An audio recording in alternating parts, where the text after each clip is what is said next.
Good afternoon, everyone. Jed Green, final boss here at ORCA. And today I've got a special guest with me, Miss Larissa Darnaby, Landmark Solutions. I really appreciate Larissa coming down today. We've kind of got a special presentation here for you today. This is something where we're going to discuss what has been going on with the Bureau of Narcotics certificate of occupancy requirement and some history of how we got where we are today. Obviously, myself, someone that's been involved in the program from day one as a director of the 788 campaign. I do everything that I do with ORCA for the last 4 years. And, we're the leading advocates against government overreach. And so obviously we're involved in that process. A lot of y'all know us.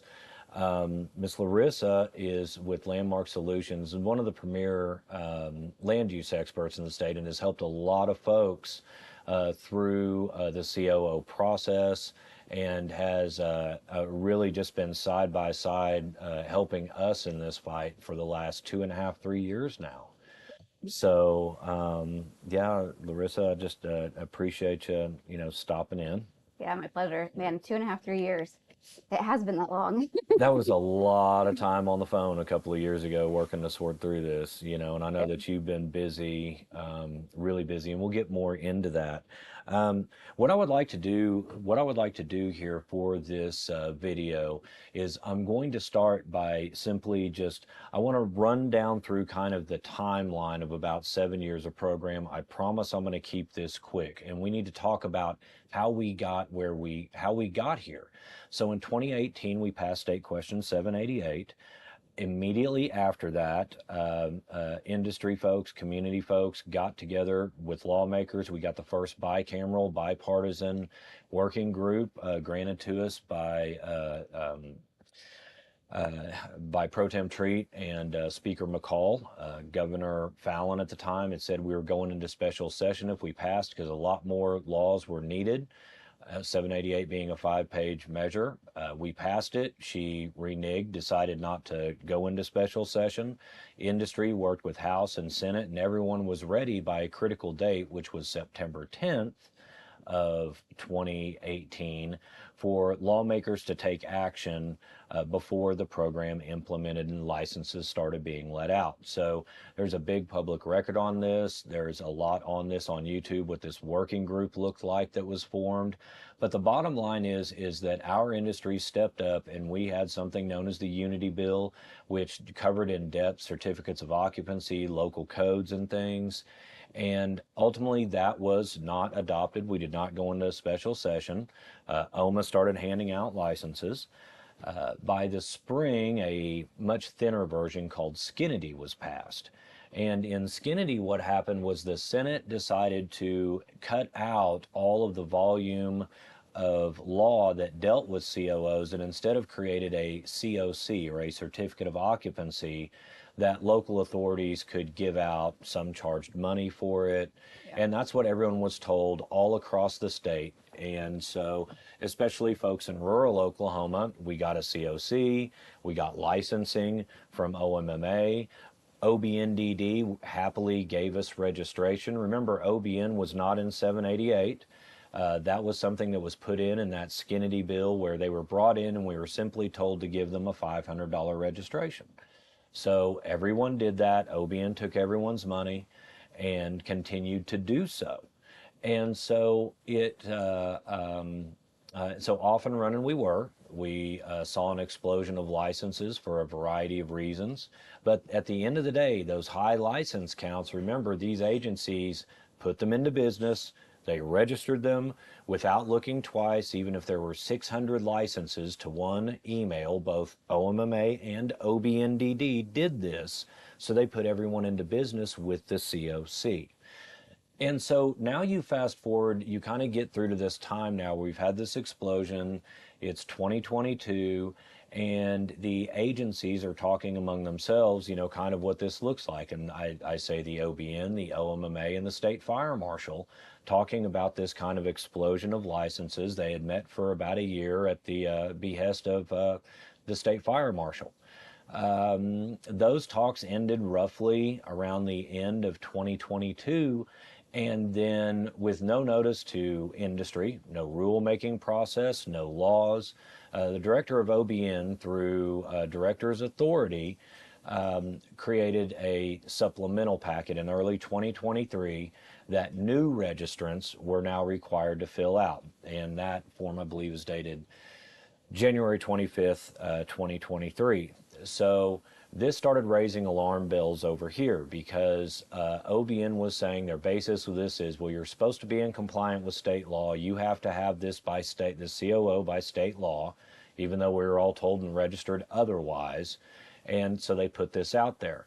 Now, it's pretty obvious that by that time, that OBN was fully aware of the fact that there were a huge number of licensees, especially manufacturer registrants, which are grower and processor licensees, did not have a COO. We'd been told we didn't have to have one. Folks had reached out to the fire marshal and they said, get a COC. In some cases. So OBN, without notifying us any rulemaking process or even notifying the other agencies, particularly the fire marshal, created this demand. And they soft rolled it out on new registrants, but then went to apply it to renewal registrations in 2023. So I actually talked with OBN and the fire marshal at length in June of that year. I was called in to meet with them. That went on for about 3 hours. And one thing that you will see as a result of that meeting was that the supplemental packet that came out in August of 2023, I believe August 18th, had a separate page on the back that distincted that outdoor grows may not need a certificate of occupancy. My point was, how do I get a COO on a field? You know, so there was some modification there. But that really kind of got things kicked off, and I'm sure that's, Larissa, when you probably started maybe getting some phone calls and a lot of folks needing the services of a group like yours, you know.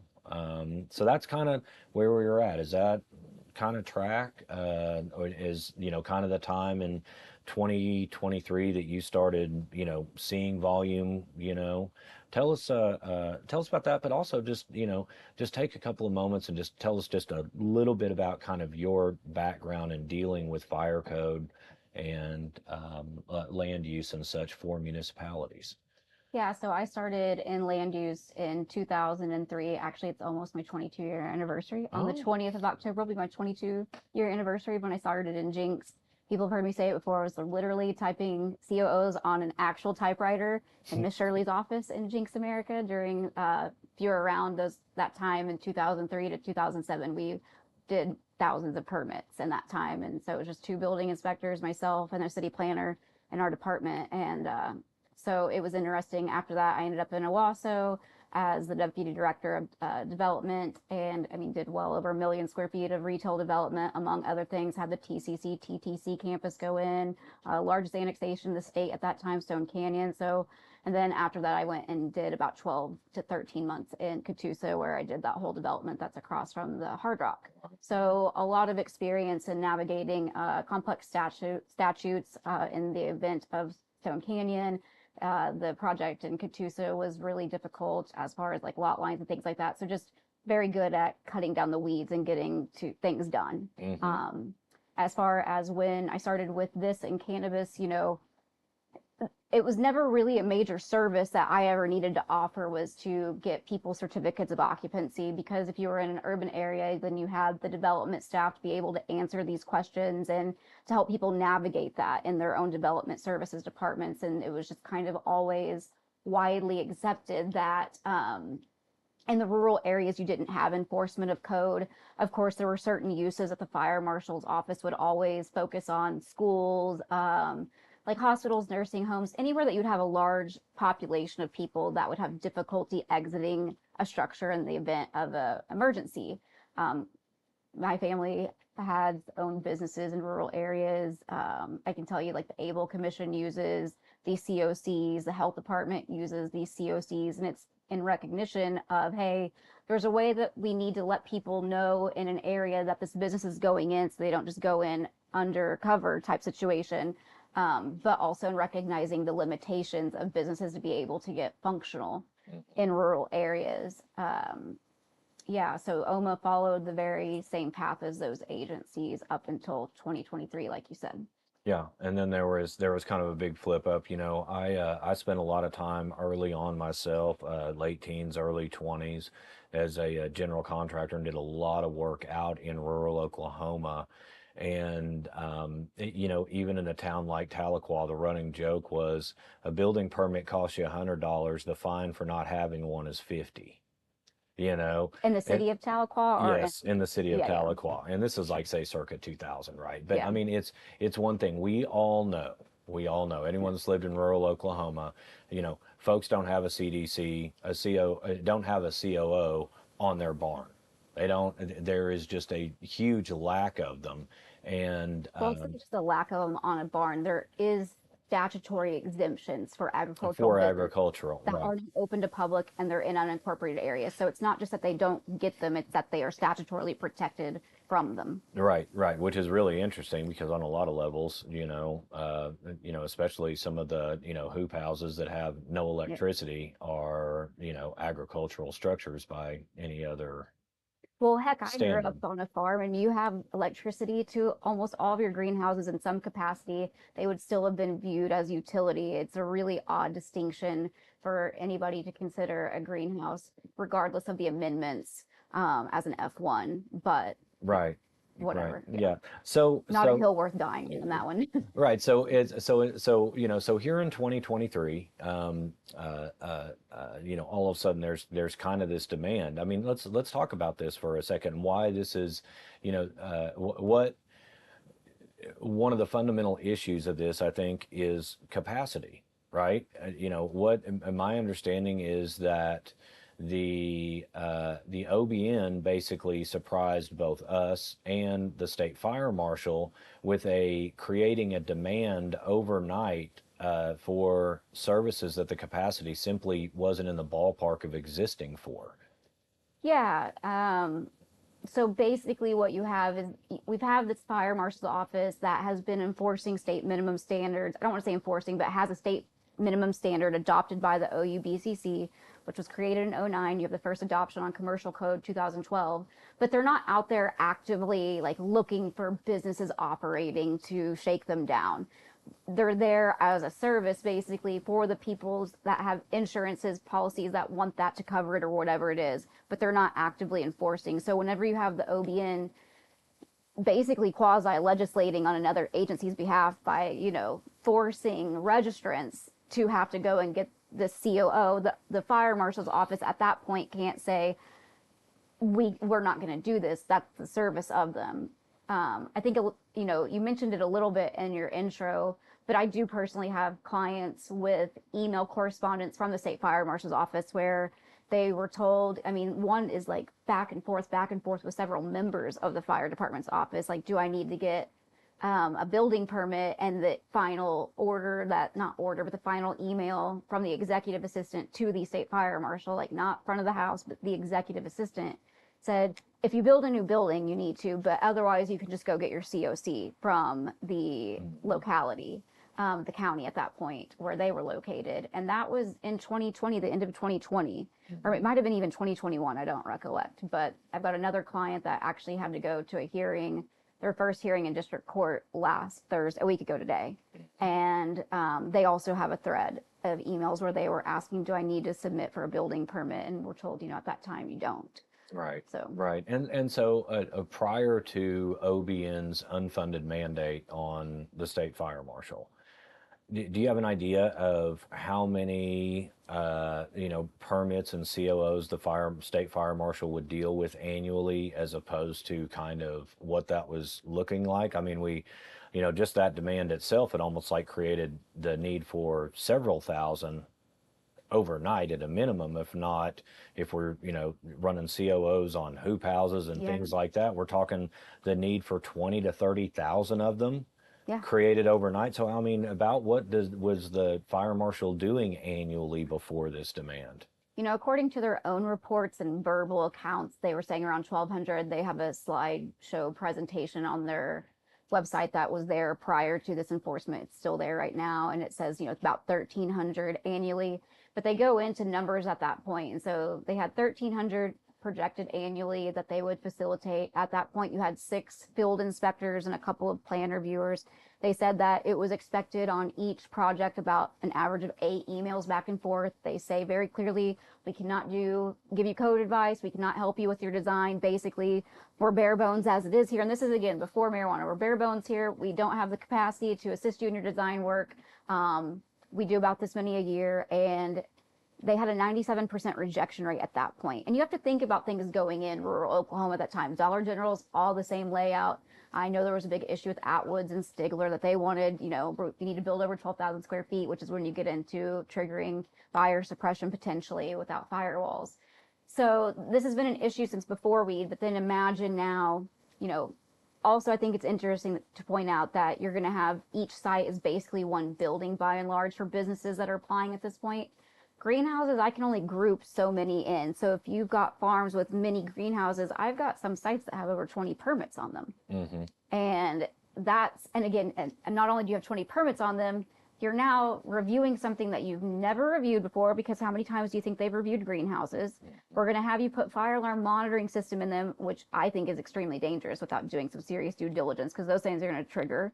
And then you're in rural fire departments like volunteers and unmarked vehicles showing up in the middle of the night to a marijuana grow. Like if it wasn't even a marijuana grow in Oklahoma and you're showing up in the middle of the night with an unmarked vehicle, it's probably going to get dangerous. But again, we've been rushed into this compliance corner, but nobody's had time to even sit and have a conversation on what is compliant, what's the procedures, what's the processes, what's the expectations, how do we manage this? And so last I heard they have about 30,000 permits in there. Compared to their normal 1,300. So they've got about 30,000 waiting as opposed to 1,300. Yeah.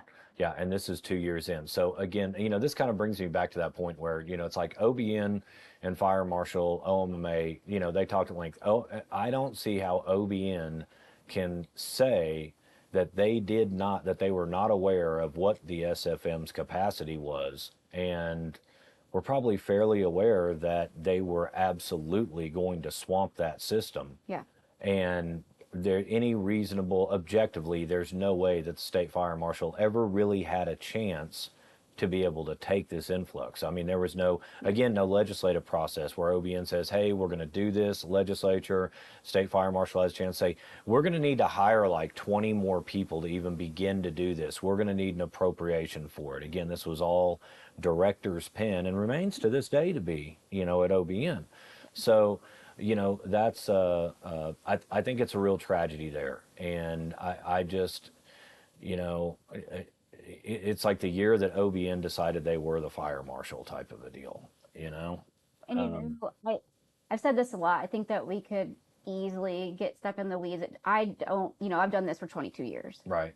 So I'm not going to try to say like, oh, I believe that the OBN did this intentionally. I believe that this was all targeting. But again, removing the weeds, how do we look at this from a place of understanding what's really happened here? Because you mentioned it in the intro, in the beginning, you would just file for your OBN $500, basically a pulse. I don't even know if they checked if you're alive, but right. You get your OBN if you got an OMA license. Well, that's the exact same procedure that you have for all the other registrants that OBN has as well. And so that's been kind of one of the interesting things that has come out in court a little bit, is that one of the claims is constitutional due process and then also selective enforcement. Mm-hmm. And they've, my understanding has basically said that they were not aware that there were other registrants of theirs that don't have COOs. And again, how would you know unless you're asking? Right. But there's a lot of veterinarians, there's a lot of DOs, there's a lot of nurse practitioners, and there's a lot of those in places that don't have AHJ. You have a locality that up until the OBN enforcing the fire marshal's rules had no idea these things existed. I mean, as recent as last week, I'm getting an email from a county commissioner saying, we don't have zoning, we don't have code. I'm like, I get it, you don't, but the state does. And now they're actually like making everybody do it. Mm-hmm. And so just because, but again, like there's never been that conversation between the state fire marshal's office and these localities, because again, they've been bombarded. So how can they manage, their relations with localities and, hey, this is the expectations. If you don't have it, then we do. Here's the list that says if you have it or not. If you want it, here's the process to do so. And then on top of, don't even get me started on the statutory limitations on, understanding who can do that, who can't do that, and that framework, and which has been dealt with at this point. But it's it's a really big mess with so much pressure on it that nobody's ever been able to actually, I believe, at the local level and the state level, get aligned on what that looks like. Yeah, yeah, definitely, You definitely. can tell me to shut up too. I can go on a tangent, No, no. Yeah, as always, you're good. I mean, this is, that's what we're here to do. Is we're, here to, give you guys some insight to know, some degree of what's been going on, what we've been doing as an organization, folks that we've been working with to do this. Our goal, because we are political, so I will get into a little bit of conjecture here and there. Pardon me, but I just say, hey, that's obvious. There you go. But have been, so that really kind of brings us to the point where I want to talk about, okay, so everyone gets hit with this by OBN, folks start scrambling, we've got, they created an environment that even led to people getting scammed by, scammed by predatory actors. It was really, really bad. So, but by this time we see what's going on, and so of course ourselves as an advocacy organization and others that care, got to work to see what we could do to help support these businesses and give them a share take. It's just patently unfair, in our opinion, for the state to put you into business, take your money, tell you everything's fine, tell you this is what you need to do, and then simply, with no notice, one agency director with the stroke of a pen do something with the impact. I mean, this is a big Title 75 issue, with what they're supposed to do to any new rules, how that the economic impact on the businesses. I mean, it was just a director's pen, and to this day, a director's pen makes this all stop. Unfortunately, our director does not seem to inclined to do that.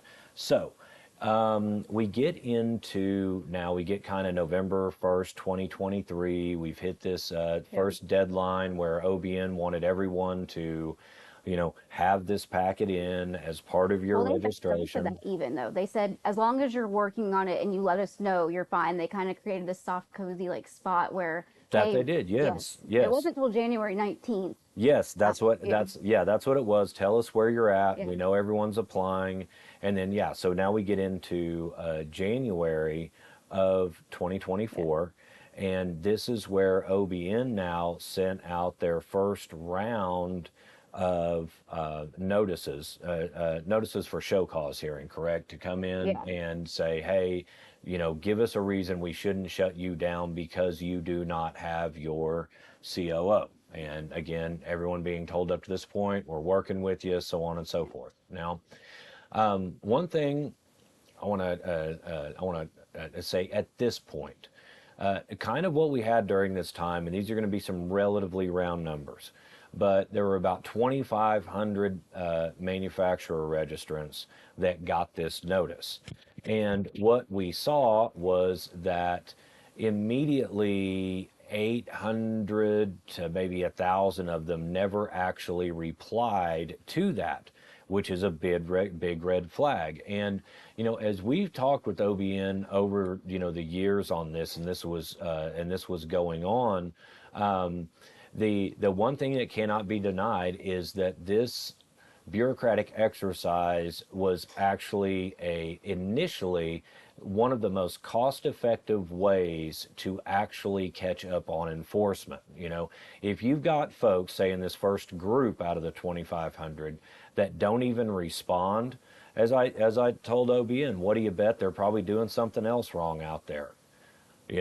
So if you're not even going to respond, if you're not even going to show up for court, and then you saw where those folks, they left, they were gone. And so to that end, it's a very effective enforcement mechanism that they utilized.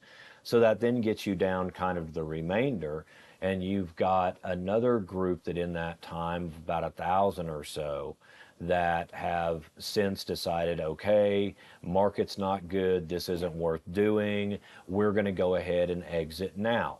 And so, there's that. but now we're kind of down to this this smaller group now, about 700 to 750 folks, from what I understand, that are now faced with the prospect of are we going to go and defend against an unjust administrative process in district court? So I just kind of wanted to break those numbers down. And, you know, my message to OBN for the last year and a half, actually from the very get-go, when we sat down and talked about this, said, guys, this is what this is going to look like. You're going to hit this point. All these people are not illegal. A lot of these are good people that have got their life savings in this. And you're going to hit a point where there's going to be resistance to what you are doing, because there should be. And you are taking these people's lives. So, and I've been clear to lawmakers even recently, as a taxpayer, when I look at how my dollars are spent, when I look at how those enforcement dollars are spent, okay, hey, you scared off 800 bad guys. Great, that was a great move. You did that with a piece of paper. But now when we get down to it, this is horrible expenditure of our dollars as far as enforcement goes. The cost that it will bear the state to have to now run through hundreds of these cases is a real drag on their resources. They do something like get rid of all of the illegal synthetic marijuana that's being sold in our gas stations and such, without going down that rabbit hole. So it's not just a burden on the state, though. It's now specifically a burden on Oklahoma County. So well, yeah, there's that. But let's back up here to where, so we get into November 2023, we see what's going on. This is a mess. We can tell that our people have no chance. You know, a lot of folks have no chance to be able to hit this, because we're up against a capacity issue that's a 30x factor on the fire marshal. The fire marshal knows it. OBN has now told us in January that we're going to have these hearings. So this is where we start getting to work with our lawmakers. You know, a lot of folks reached out to lawmakers knowing this is patently unfair. And so we started talking with them, and we were able to get initiated a Senate Bill 1635 with Senator Coleman. And 1635 initially was a bill that, interestingly enough, and this is why it was in the ballpark, was that it authorized municipalities to create an inspection program of all of your fire code stuff, which, as you know, this is something that they can do if they are an authority having jurisdiction on file with the fire marshal. And you've done a lot of work to help those counties and municipalities do that, I think, with some success. We had talked a lot about this, worked on some of it in the fall. Tell me a little bit about what that's looking like, or what that has looked like, because the point with 635 is written is you're duplicating functions. That is, there's already a system there. These folks can do this, but now you're creating this separate thing that just continues to build on the issue as opposed to resolve it. You've heard me say this, I'm sure, many times. There is a major issue with like nesting statutes and legislation in a way that works, and it's very bad at the state level. So your authority having jurisdiction, again, prior to the creation of the OUBCC and the creation of state minimum standards, you didn't have that. You just had municipalities or counties operating under the titles that jurisdict those, and those are very different roads to how they can do that. And there are limitations on the county side. There's a lot more liberties on the city and town side, but basically the whole premise is that any locality does have the inherent right to jurisdict its built environment. And that's just, you know, from my background, that's just across the country, because each area has its own thing, their own, you know. Jinx is more tourism now, like, which is the shift that happened when I was there, right? You have the whole, like, if a Walmart leaves, then what do we do? Like, we got to figure it out, right? But now you have this enforcement from a state agency that's got all of these businesses that are going out. And I just remember from 2023 talking with leaders in, at this point, more cities and towns, and the impact that they felt, because the sales tax is going down because you don't have as many people driving to work at these places and stopping and getting groceries or fast food or gasoline. And I can tell you all of those metrics are highly monitored by economic developers and things like that. I mean, the technology that exists is crazy. We can go into a Walmart and tell you what's bought on an hour by hour basis. That's how they know what to stock. Or go into a gas station and say, this is the zip codes of the cards being used here. So that tells me that people live in town, utilize a service, or they're driving through. So you start to see a big impact at the local level. And then once you have the issue come out in January 19th that we're now going to have hearings for this, I'm like, all right, well, we're going to need to work with counties. And that's not something that had ever needed to be done before, because again, things built in counties generally, a lot of these businesses did go into existing barns or utility accessory structures, right? But now we have an impact that is reaching, it's far reaching. And so I start working with counties at that point. And at this point, we've only got 2 or 3 counties that have come online, but I've got about 5 more that are working towards it, talking with their ADAs right now and been on their agendas. The counties weren't as inclined to move forward until an actual revocation. I mean, I can tell you, like, very honestly, and some of these meetings are recorded, but ADA saying, well, they can't do that because it's not due process. And I'm like, but they are. But once the revocations came in place, now these counties are like, well, we have to do something. So that's kind of where we're at now. I think we've had over 60 some odd cities and towns come online since all of this. Yeah, and that was, and again, that was, I can't tell you how much I appreciate, your efforts in working to do that, because, it's one of those things where, with ourselves organizationally as ORCA, we're always looking for solutions and working to press those. And this is obviously it's a local issue. Local economies are being impacted by this.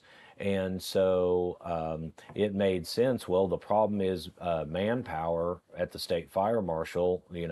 Let's support these local authorities taking that authority to help relieve that. But even seeing that, given the sheer volume, we knew that this was a impossible task, not only for us, but for the fire marshal as well. And that's part of what made it our impossible task. So we engaged on that bill 1635, and what we asked for was language that basically, in short, would have given everyone until June 1st, 2026 to actually have not just a permit, but an actual completed COO. Yeah. So we got that going in the process. And that was all fairly straightforward. It was a 4-page bill. We worked with Senator Coleman. Really appreciate his ear and his help on that. I'm sure that he called the fire marshal and got the fire marshal's take on it. Again, this is fire marshal's wheelhouse, and so we got it through. It's still known that it was going to need some work. Interesting floor debate on it, but we got it over to the House with the title off, meaning it could still be worked on. And so from there is when it got really, really interesting. I'm not going to spread it all out, but I just want to show you guys kind of what happened from there.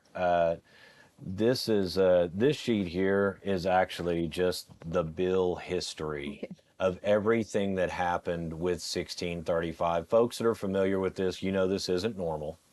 Okay, we have things on here where we have untimely floor amendment, but we have an amendment to an untimely floor amendment. I mean, it went wild, and here's why.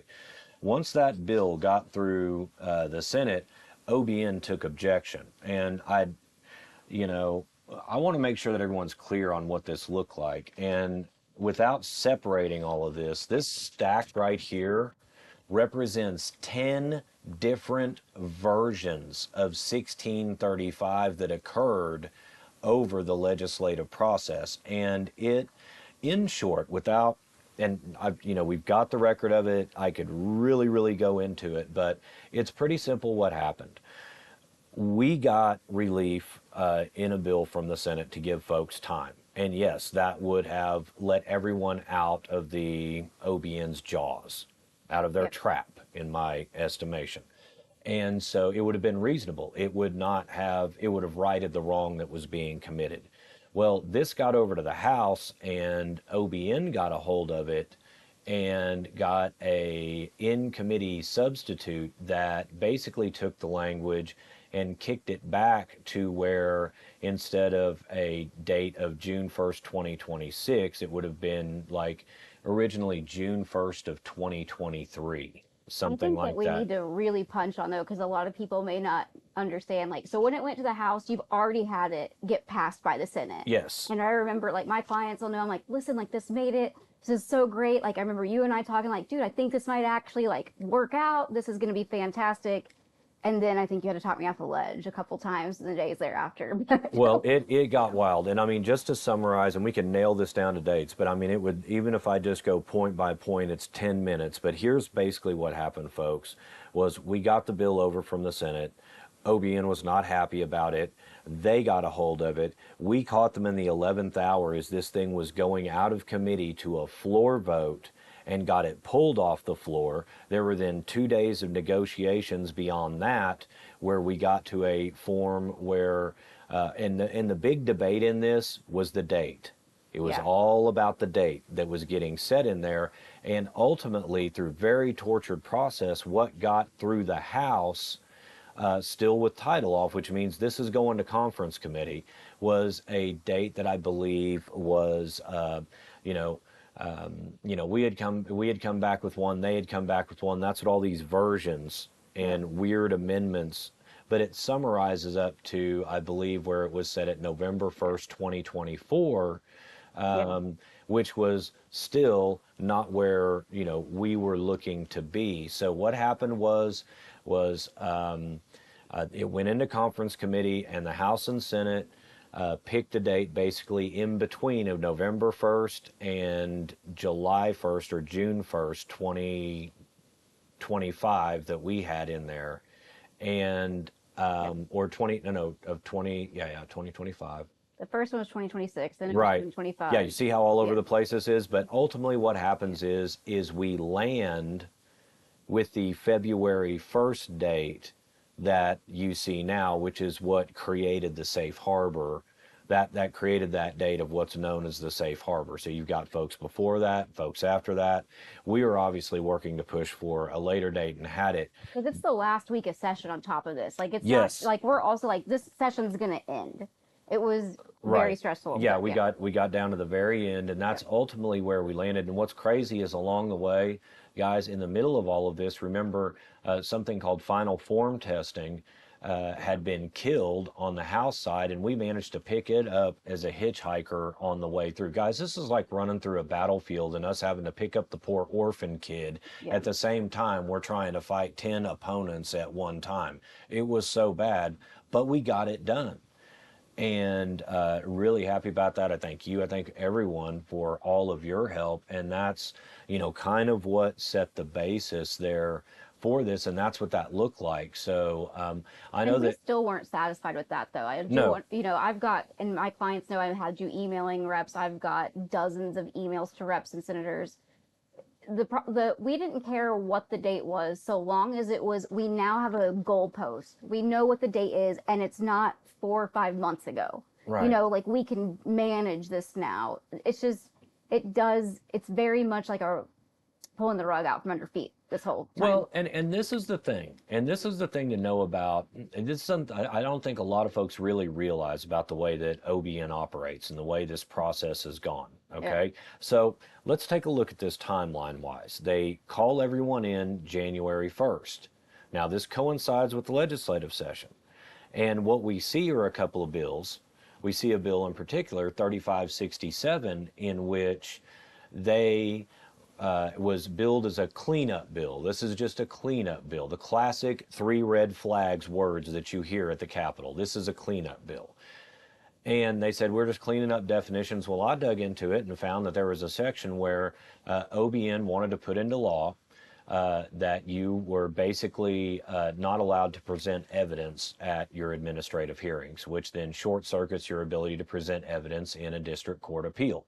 They were literally, while they had everyone called in, while they were waiting for those processes, remember, they can put their foot on and off the gas on these administrative processes. What they were working to do is they realized, hey, we've got a problem. We got a lot of people that fight. We don't like the rules that protect your rights. We're going to try to get them changed before we actually push forward these hearings. That's why you heard, okay, January 5th, we're going to start these in late February. And then it was, we're going to start them in April. And then it was, we're going to start them in June. They were literally using their power to push these hearings off while they saw what they could get done with the legislature to advantage themselves. In other words, literally moving your legal standing out from underneath you. That's why those delays were happening. And what they ran into was us. They ran into us on 1635 coming back and saying, hey, we've got an option. That same day that 1635 was going through the Senate, this other bill they had, 3567, and again, thank you to everyone. A special shout out to Representative Humphrey. JJ, thank you for your help in doing the right thing, and that is saying, hey, you guys are out of control in this ask just to do this to these folks and take away their constitutional rights. Doesn't matter what the industry is, this is fundamentally wrong. We appreciate that. So, you know, and this is what we see with the OBN. They don't like the ground they're on. They know they're on legally shaky ground, and so they literally try to change the law.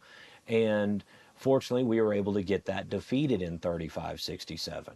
And so that's where you saw then after that, they kind of started working these processes. Another, and you alluded to this earlier, not alluded to it, but you mentioned something in the ballpark, and that is there is a bill this year, I can't remember if it was Senate Bill 315, which one it was, but we caught where OBN was working to now require that any district court appeals had to be heard here in Oklahoma County, pushing potentially in what has turned into a giant unfunded mandate on a county, which, as you noted earlier, Oklahoma County, Tulsa County, between the municipalities, the counties, we don't have COO issues here.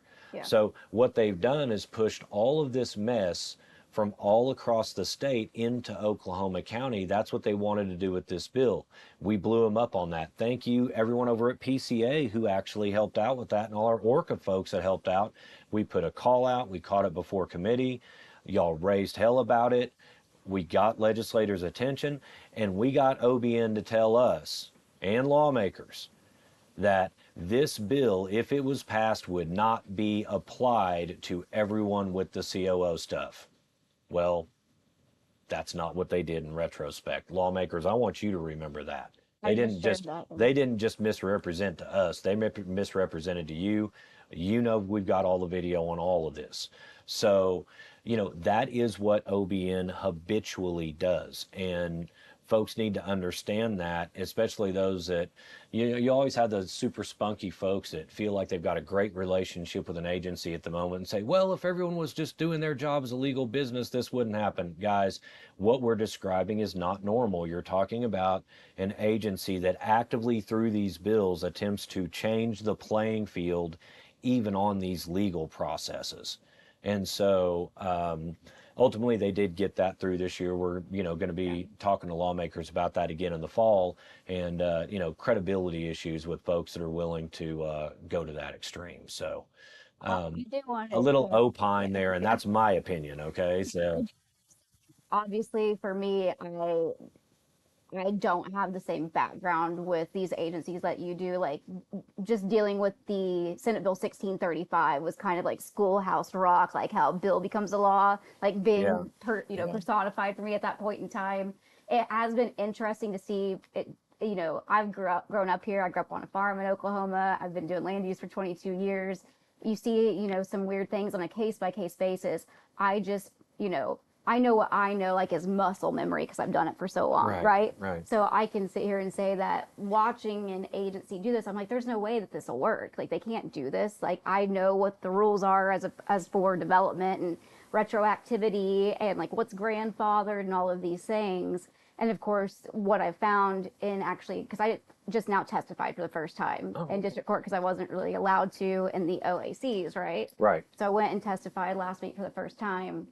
And yeah, it's been really interesting to see I know the OBN's attorney, I mentioned this to you, like in the middle of court, mentioned that they're the ones that got us a safe harbor date. And so he's got so much conviction and saying, I'm like, was he? Like, I don't remember that like that. Am I making up things in my head? And that's when we went back and I was like, I know, because Senator Coleman, he's the senator for a property that I own. I'm one of his constituents. And I had met with him and another representative in August because they called and asked me to come meet them at a PCA meeting and, you know, helped. I think Governor Stitt, I don't think I know for a fact, they took this, you know, temporary permit authorization to work, you know, to Stitt himself, and then ultimately nothing ever came from it. There's been plenty of solutions provided to help give remedy to the infrastructure deficiencies in the state's development procedures. As to why those haven't been taken, I don't know. Well, and that's the, you know, and that's the thing, and it really is, and that's really, you know, I really appreciate, you know, getting to work with you the last couple of years, because again, yes, you know, I'm the political animal over here.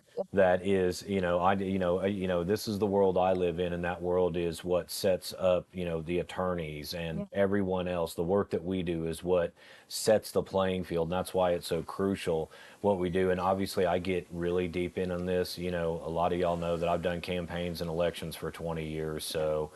I dig right into it, and I'm not afraid, you know, to, you know, speak my opinion. But at this point, I don't even think that the things that I'm saying are not demonstrably true.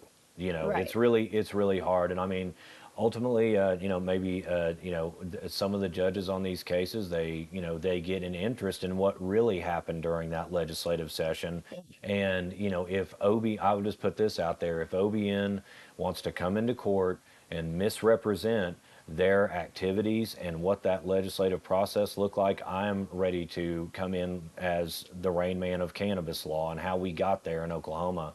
And I'll be more than happy to talk to every single bit of this to make sure that it's, you know, that if that information is requested, it will be there. But for OBN to, you know, even insinuate they were doing anything other, in my eyes right now, and here's where I go political again, and I just call it for what it is. But, you know, we see all of these things, and it's real easy to say, Jed, this is conspiracy theory. They don't really operate like that, until we have our director come out and say, even if you're a legal business, we're working to push you out.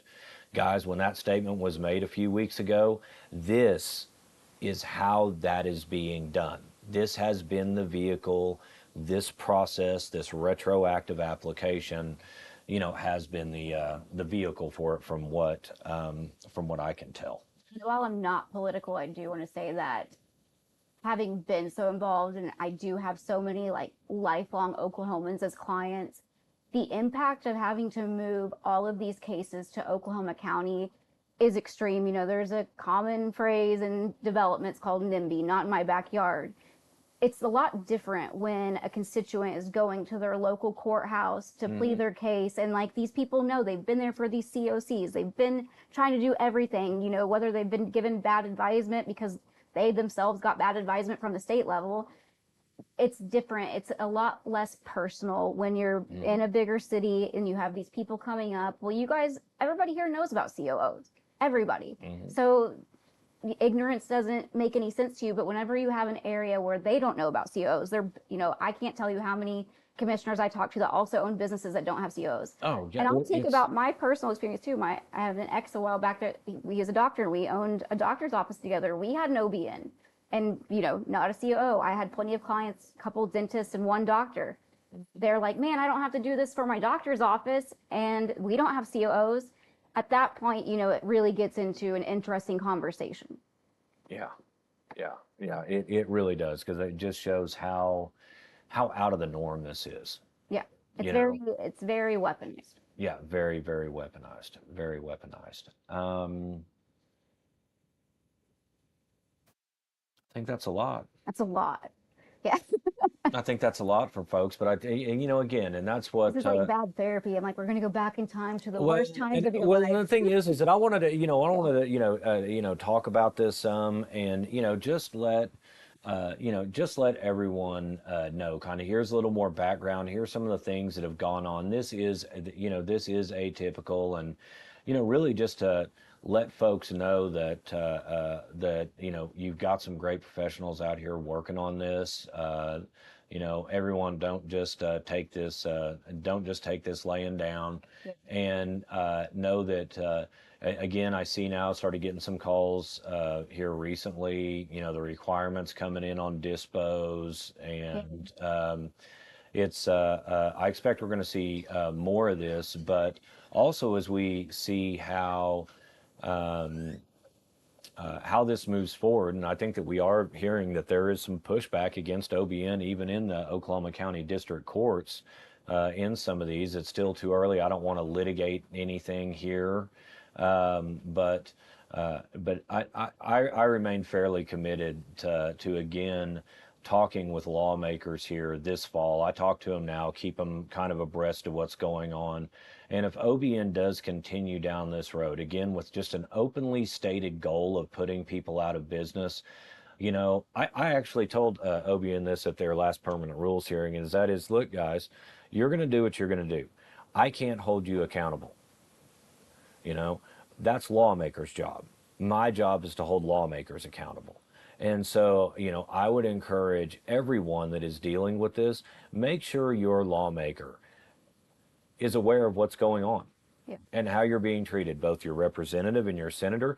And what's interesting is that as folks have been making these calls to these lawmakers, some of them don't really care, but some of them are actually helpful, and it shouldn't be this way to a degray. It's the message that you give them. But, represent yourself well. Let those lawmakers know, because at this point in time, I know that there is not a bill that is in the ballpark of OBN that we will not scrutinize down to the last period. Doesn't matter what it covers, human trafficking or anything. They're suspect for slipping anything in anywhere at any time. We're going to be monitoring that. And as we get past our all-important task of State Question 837 signatures right now, we'll be dialing in November and December. And as this continues, if OBN does not relent in their persecution, then we're going to have some really serious conversations with our lawmakers, and we're going to have some expectations of actions from them. We'll see how all that goes, but remember, everyone, June 16th, 2026 is the state primary elections. We're showing up. Is it actually on the 26th this year too? No, it's actually the 16th. Okay, I'm sorry if I misspoke. No, it's June 16th. Yeah, it's June 16th of next year is when those primaries are. And again, guys, when you have agencies that are unyielding, in my mind, that they've just, and again, in my mind personally, and just straight politically, if OBN would have run this exercise, okay, filtered out the first 800 that were obvious, maybe the next 1,000 that were like, yeah, this really is going to kind of be more than what we get into. We don't make that money. It's not that. And then OBN says, okay, we got that. Now, here are a bunch of legit people that are really trying, so on and so forth. They could have took their foot off the gas at that point, but yet they persist. And so that's where we've got a problem. That's where we've got a real problem in how this is going and what they're doing. And our avenue are lawmakers, and then State Question 837 ultimately. But we're looking to make sure that we talk to lawmakers about this. And so it helps me out so much in advocacy and what we do here with ORCA.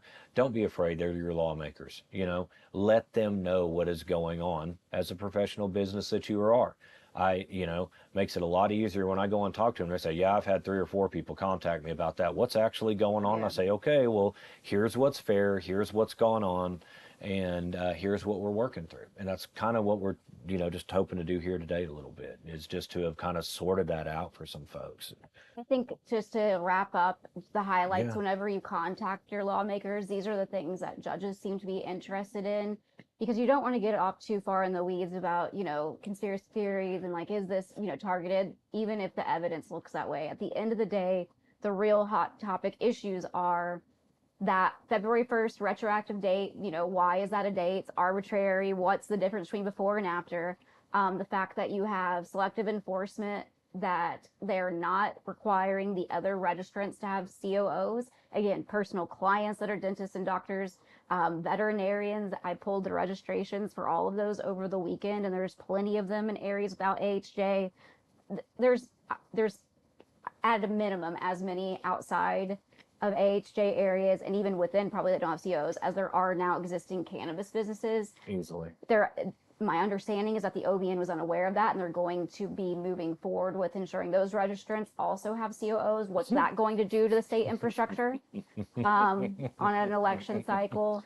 Yeah, can't wait to see that, because now you're going to double down again on the state fire marshal. In the court case that I speak to, the OBN's attorney talks about the IBC and how it's always been a rule that commercial businesses had COOs. And I think it's also really important to note for cannabis businesses specifically that we have exemptions from building code for agricultural businesses that are in unincorporated areas not open to the public. A lot of these businesses are just small mom and pops on private properties and pre-existing accessory structures or utility structures who never had an exemption without a shadow of a doubt are the veterinarians, the doctors, and the dentists. There's reason to believe that cannabis businesses that are cultivating, you get into processing and other things that's a little bit different, but there is reason to believe that they could have been exempt, especially with the issuance of tax exempt IDs for ag businesses. But where there's never been a question is on these other registrants. So I would just encourage you, if you reach out, be articulate on the matter. I'm happy to help you have some touch points too. I think that that's what our lawmakers and the judges are actually really interested in, is that this has been really selectively enforced. Yeah, absolutely. And it's, again, and I talked about it earlier, there's OBN's fallback, which is, oh, well, you were always supposed to have this, and that is under the interpretation of a law that says you are simply to follow all state laws. And because there was an IBC, right, yeah. Right. That is the base. At the end of the day, that is a really convenient thing to say in the time after they registered you with a COC, even though you were at that time also outside of that law requirement. Okay, like agency who has access to all of the professionals that issues compliance for state laws and statutes release a document that says that you have an option for no code. How is that possible when we know for a fact now that this is the main grandstand that they're standing on? We always have had code. How does the state agency supply that document out? And here's the thing, and this is what everyone, and that's the thing, is that, we've got a lot of folks, and I mean, and I get it, but you have a lot of folks say, well, I'm good, they can burn.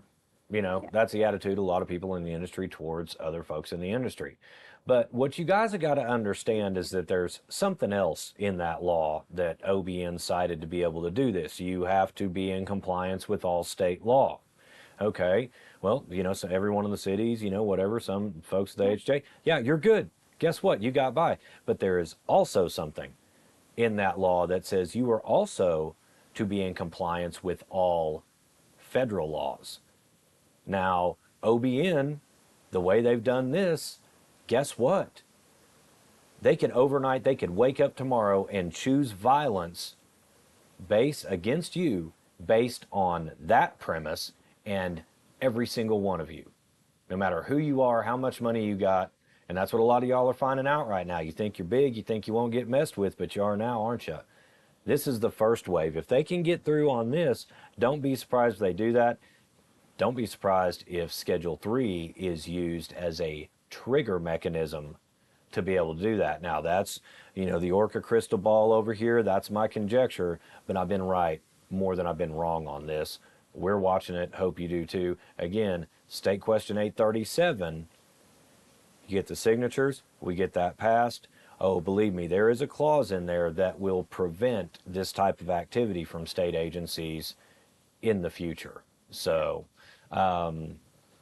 it's just, this is, on one level for me, this is just fascinating. On another level, it's absolutely sickening. My heart breaks for, a lot of good people that have been just done horribly wrong. And I mean, it just brings nothing but indignation from me, you No, it's know? been heartbreaking. It Like really has. truly, people with their entire retirements and their retirement age. It's been beyond heartbreaking. Yeah, and I mean, this is, I mean, I think that now, and especially with, recent statements by the OBN, what I'm even talking about here, this is not a conspiracy. This is what happened. And maybe at some point in time, more of this will come out. There's so much more than what we could present right now, but I think this is an important, just kind of quick chat to have, and I Yeah. really appreciate you, coming and sitting with us today on this. Taken a lot of calls for me because he's at the end of the day, clarity comes from the top. And so we've been trying to get that clarity, and you've been a major help in that. I'll also go ahead and post on my Facebook page for the business and personal, just a list of kind of what the hot topic items would be for talking to your representatives, just Okay. because this kind of went fast and a little bit all over. But yeah, thank you for all you've done to try to get clarity on the situation, and happy to be a resource for you guys. Yeah, I appreciate it. Well, everyone, we appreciate everyone that tunes in, that's been helping, that, when we put out the call, hey guys, it's time to, talk to your lawmakers. You follow through on that. For folks recently affected that have been on the sidelines before, welcome to the fight. Happy to have you here. Not even mad that, you didn't see a need to get involved earlier, but really appreciate that. We'll look at potentially revisiting this if we get a bunch of questions. We'll circle back around, and we'll work to, especially as we roll out of our 837 efforts here in early November, we'll look to really double back on this, and we'll be rolling up our sleeves for that. So thank you so much, everyone. Thank you, Larissa, again, for coming.